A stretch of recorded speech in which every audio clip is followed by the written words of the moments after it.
Man, yeah, a lot of fight our guys showed.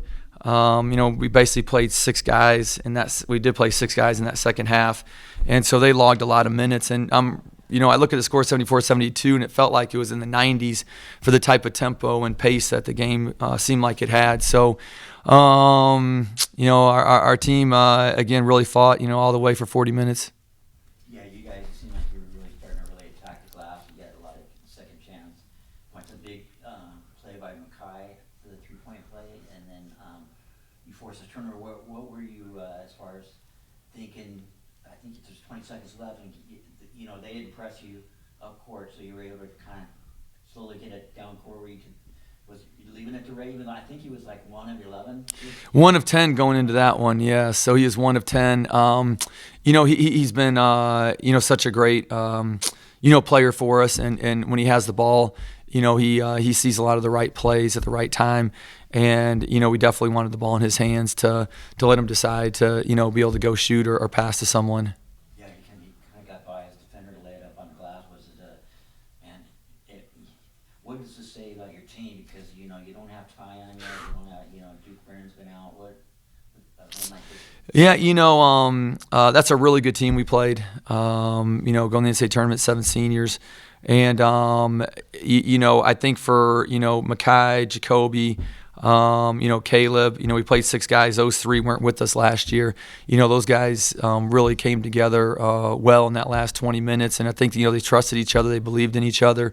We made some mistakes throughout the game, but they stayed together, throughout it. They didn't get down on each other and let one mistake lead to a second. They would come right back together. And so, and the neat thing was, the last 3 minutes we had, I think, 3 or 4 different guys involved in key plays. It wasn't just 1 or 2 guys, but Luke hit a big 3, Mackay the and one, Ray the layup. Colin had, some offensive rebound tip-ins. So everyone out there was really contributing. Yeah, because you were getting some stops, because they were up by 9, I think, with less than 6 minutes to play, and it could have been over, but just to dig in defensively. Yes, I think we put Luke back in the game to try to help defensively. In that stretch, they were scoring a lot, and so I think he did a good job at the end. And then Colin was sensational. Double-double, 23 and 10, and just did a tremendous job. Rebounding. His 4 offensive rebounds, his putbacks, were really key for us. Yeah, and Jacoby, another double-double. He's been consistent. What do you will Duke be back for ASU? Yeah, it's day to day with Duke. He's doing a great job coming in, getting rehab. We have great trainers, doctors, therapists, that are working on him, a couple times a day.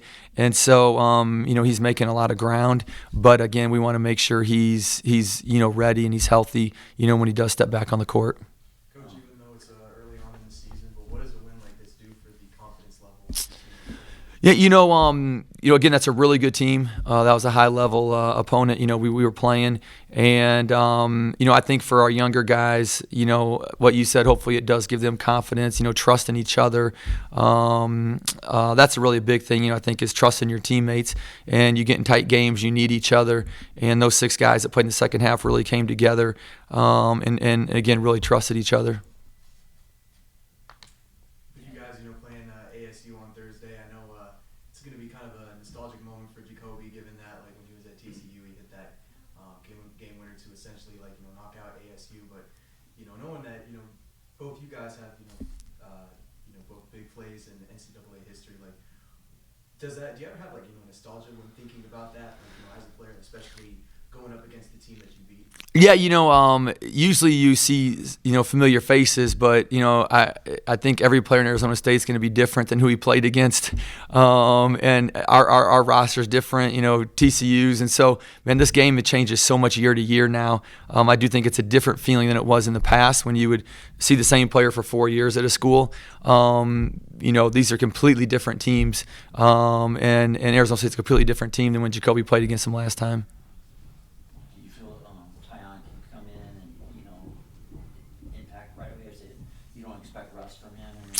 It's tough. He's missed 2 exhibition games and he's missed 2 real games. So that's 4 games, technically that he could get a rhythm with our guys and a rhythm. And so, I mean, I'd like to say he's going to come out and be, the Tyon that we all know, from the first possession, and hopefully he is. But our team has played 4 games without him, and so the quicker that they can all get used to each other, the better for all of us. Just to play a high major team, school, crosstown rival. I mean, does it feel like a rivalry? Kind of our approach. There's a great, Arizona State's done really well. Bobby's done really well there, and for us to be able to play against them in the Footprint Center, I think it's a great thing for Phoenix. I think it's awesome for our city. Get to do it in the Suns Arena, and it's going to be on national TV, which the whole country gets to see. How big basketball is in Phoenix. So, we got a lot of work to do in the next few days to get Tyon integrated and try to get a game plan for them. Just circling back, to Ray's game winner tonight, like, what's that feeling like, as a player, like when that, you hit a game winner to, win for your team? For Ray, this is his 3rd year. He's only won again. This is his 3rd year with us, and he's seen a lot of moments here. He's seen some high moments, some low moments, and something I enjoy about Ray is Ray is Ray, and he's gonna be there for you. He's gonna want to win. He's gonna want to bring the team together. He does those things. So for him to get that big moment, I'm really happy for him, and it's even more special because his dad's here. His dad flew from South Carolina, and his dad got to see his son make a game winner. So pretty special night for the Harrisons. Coach, is there a timeline for Dennis Evans to play? To play, we don't have a timeline yet. We're expecting some time still. He should be, joining our team, which be back with our team, but not playing. As he would get closer, then obviously we would have more updates. But right now, in the immediate future, we don't see that.